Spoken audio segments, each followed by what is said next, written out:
ভগবান তিনার কি অভাব ছিল, কোন আশা পূর্ণ হয় নাই, তাই তিনি এই কলিতে গৌরাঙ্গ রূপ ধরেছেন। এখানে আমার বৈষ্ণব পদকলি গাইছে, কইসন রাধা প্রেমা কইসন মাধব প্রেমা কইসন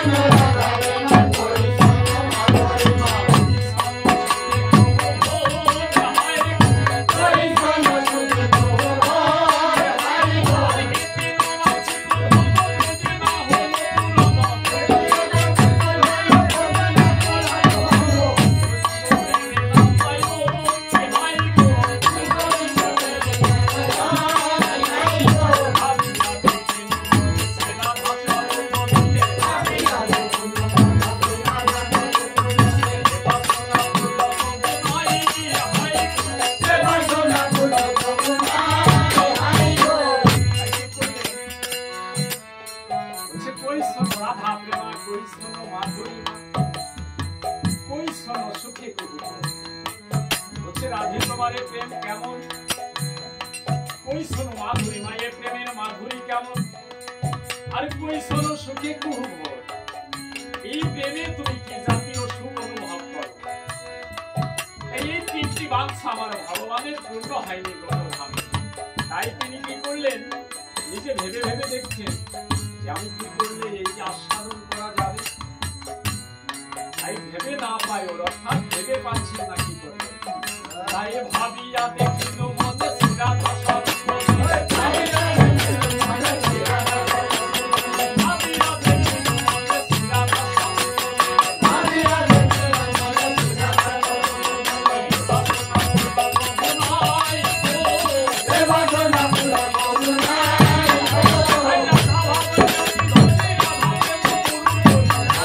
প্রেমা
ভাব ধরে এসে আমার অনাদিরাদি গোবিন্দ এবার এই কবিতে হরিনাম সংকীর্তন করছেন, হরিনাম বিতরণ করছেন। হরে কৃষ্ণ কোন ভাবের জন্য? রাধা ভাব কেমন, এই প্রেমটা কেমন, এই প্রেমে কৃষ্ণের পান্নায় আস্বাদন করবার জন্য এই কবিতে গৌরাঙ্গ রূপ নিয়ে এসেছে।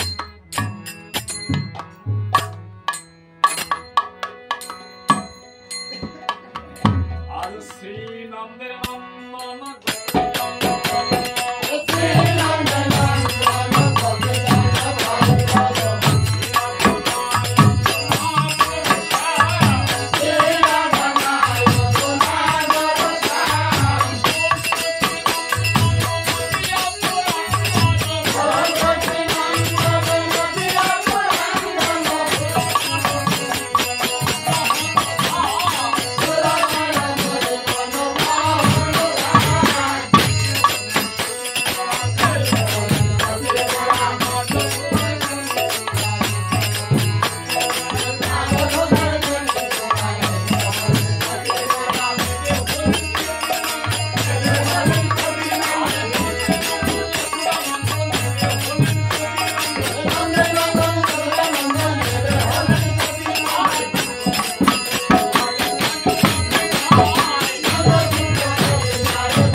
যে বৈষ্ণব বলতে গেছে সেই বলেছি আমি কতটুকু জানি কতটুকু আমার প্রেমময়ী রাধারানীর অঙ্গে তার যে রূপে তার যে জ্যোতি এই রূপ কেউ বর্ণনা করতে পারে যেই বর্ণনা করতে গেছে সেই বলেছে আমি কতটুকু জানি আর কতটুকু যখন আলাদা আলাদা করে দুজনের রূপের বর্ণনা দেওয়া অসম্ভব তখন যখন এই রাধা কৃষ্ণ মিলিত হয়ে দুই দেহ এক হয় তখন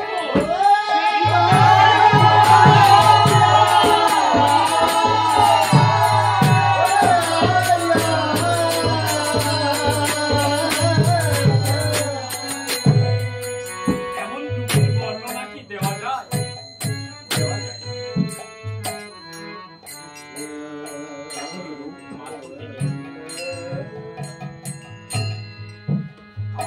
রাধে গোবিন্দ ভগবানের গৌরাঙ্গ রূপ ধরে এই নদিয়া এসে বাবা দাঁড়িয়ে দাঁড়িয়ে কেঁদে সেথি সেথি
ঘরে যদি অনেকদিন আয়না ফেলে রাখা হয় ওই আয়না কি অনেকদিন পরে এনে মুখ দেখা যায়?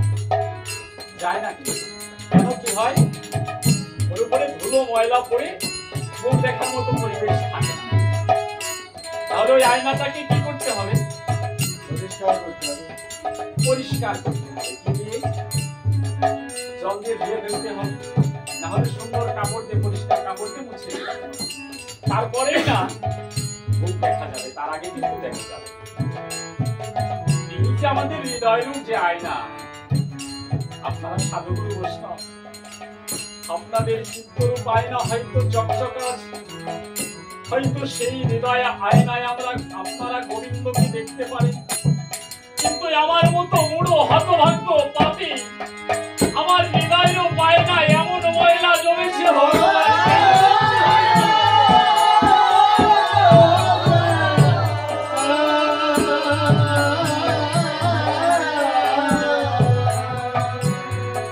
তাই এই আয়নাটাকে পরিষ্কার করতে হলে আমার মহাপ্রভুর যে হরিনাম করতে হবে। শুধু নাম করলেও হবে না বাবা, শাস্ত্রে কি বলছে, একবার হরি নামে জীবের যত পাপ হয়, এই পাতকের সাধ্য নাই তত পাপ করে। আবার পরক্ষণে কি বলছে,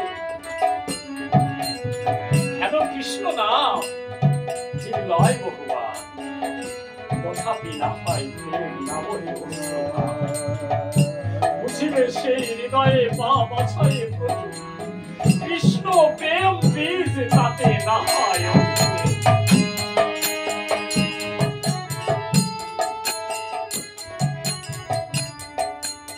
অনেকবার কৃষ্ণ নাম নিলেও যদি হৃদয়ে প্রেম না আসে, যদি নয়নে অশ্রু বাড়ি পরিশোধ না হয়, তাহলে এই কৃষ্ণ নাম নিলেও হৃদয়ের ময়লাকে জীবনে হবে।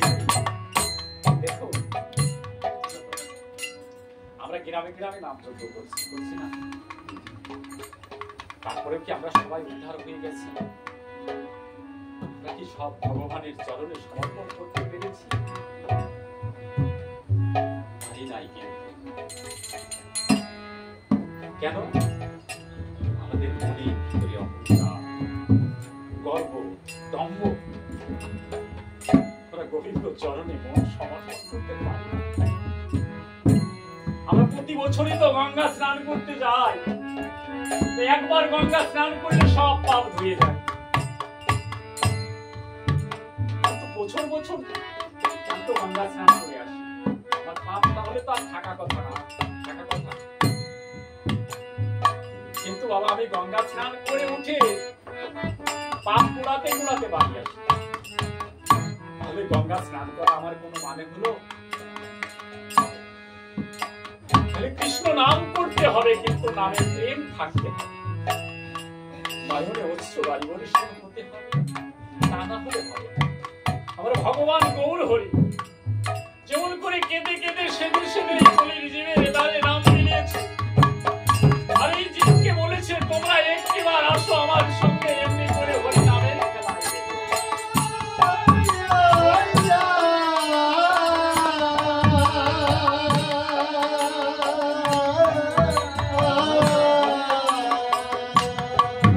যখন সুরধনী গঙ্গার কুলে হরি নামের খেলা খেলছে,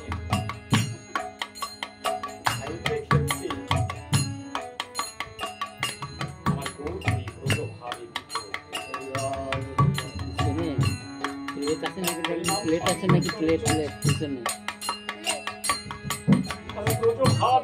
আছে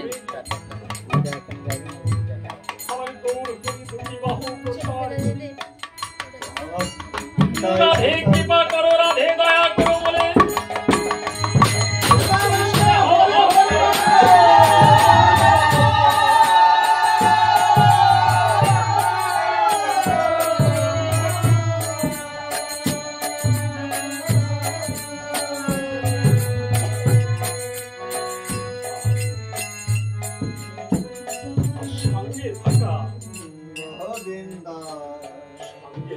সমস্ত ভক্তদেরকে বলছি, এই তো তোমরাই আমার সেই বৃন্দাবনের প্রতিষ্ঠা, এই তো তোমরা সেই বৃন্দাবনের রাখার বালক আমার সখা। আর ওই সুরধনী গঙ্গার কুলে ওই ফুল বাগিচাকে দেখে বলছে, এই তো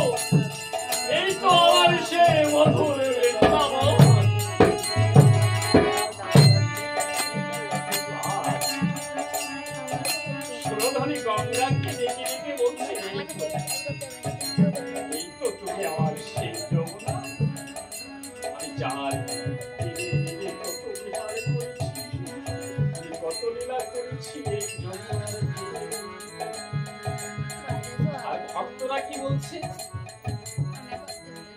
কেউ কোনো কথা বলছে না। একেবারে চুপ। দেখি গৌর হরি ব্রজ ভাবে বিভোর হই আর কিছু কথা বলে। তখন আমার গৌর হরি কি করেছি, আজ গদাধরকে জড়িয়ে ধরে বলছে, এই তো তুমি আমার শেষ শ্রীমতী রাধা। আজ ব্রজ ভাব এমন ভাবে বিভোর হয়েছে, বাহ্যিক জগতের কথা বলে না। এই ভাব করতে করতে, এই লীলা করতে করতে কখনো ভূমিতে গড়াচ্ছে, কখনো ভক্তের অঙ্গ ধরে আনন্দ দিচ্ছে, কখনো এক ভক্তের চরণ ধরে সর্বজঙ্গে মারছে, কখনো না না বলে কাঁদছে, আর ওই ভূমিতে গড়াগড়ি যাচ্ছে।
ভগবানকে কথা দিয়েছিলাম, আমি তোমার নাম গুণাগুণ কীর্তন করব আর তোমার অন্তরঙ্গ ভক্তের সঙ্গ করব।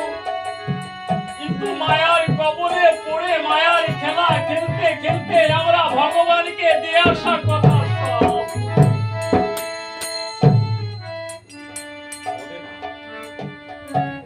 মনে নাই। ভগবানকে কথা দিয়েছিলাম,